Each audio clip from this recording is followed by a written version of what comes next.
Assalamualaikum warahmatullahi wabarakatuh. Kami dari kelompok 9 ingin mempresentasikan makalah kami yang berjudul Manajemen Pemasaran. Oke, apa saja sih yang terkait dalam manajemen pemasaran? Yang pertama ada definisi manajemen pemasaran. Definisi manajemen pemasaran ini adalah kegiatan merencanakan, mengarahkan, dan mengawasi seluruh kegiatan pemasaran produk-produk di perusahaan. Oke, yang kedua ada strategi pemasaran. Yang pertama, penelitian pemasaran. Penelitian pemasaran ini dilakukan dengan meneliti pasar untuk memahami kebutuhan, keinginan, dan perilaku pelanggan potensial. Kenapa hal ini dilakukan? Karena bisa membantu dan memudahkan perusahaan untuk mengembangkan produk atau layanan sesuai dengan preferensi pasar. Untuk yang kedua ada segmentasi pasar. Tujuan dari segmentasi pasar ini adalah untuk memecah pasar menjadi segmen yang lebih kecil berdasarkan karakteristik demografis, geografis, dan perilaku. Contoh dari karakteristik demografis misal didasarkan pada usia, jenis kelamin, tingkat pendidikan, kebangsaan, kondisi keluarga, pekerjaan, penghasilan, dan sebagainya. Untuk karakteristik geografis seperti contohnya tempat tinggal calon konsumennya. Yang ketiga ada penentuan sasaran pasar. Penentuan sasaran pasar ini sangat penting karena menjadi target utama dalam perusahaan. Sasaran pasar berdasarkan ukuran profitabilitas, pertumbuhan atau faktor yang relevan dengan tujuan perusahaan. Yang keempat ada posisi produk.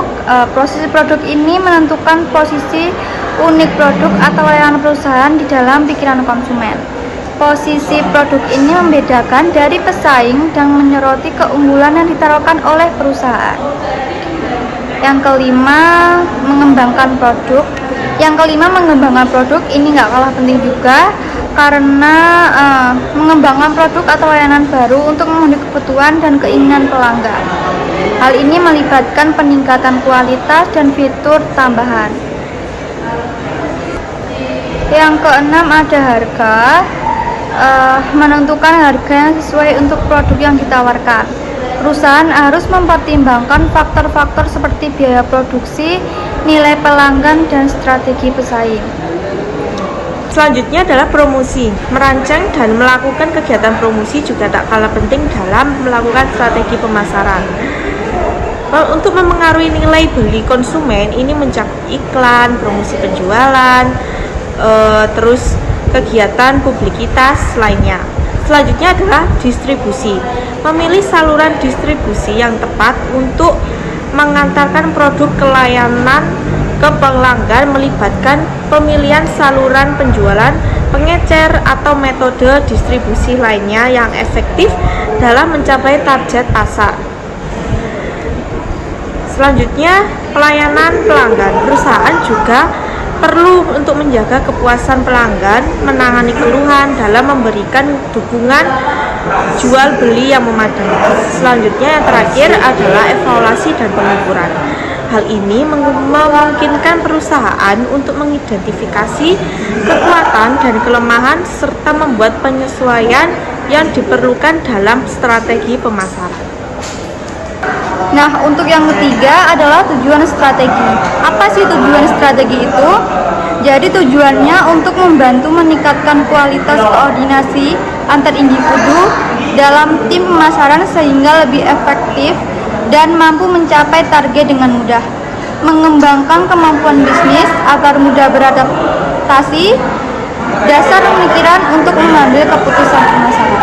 Selanjutnya adalah konsep pemasaran. Konsep pemasaran tersendiri ada 5. Yang pertama, produksi, produk, penjualan, pemasaran, dan pemasaran sosial.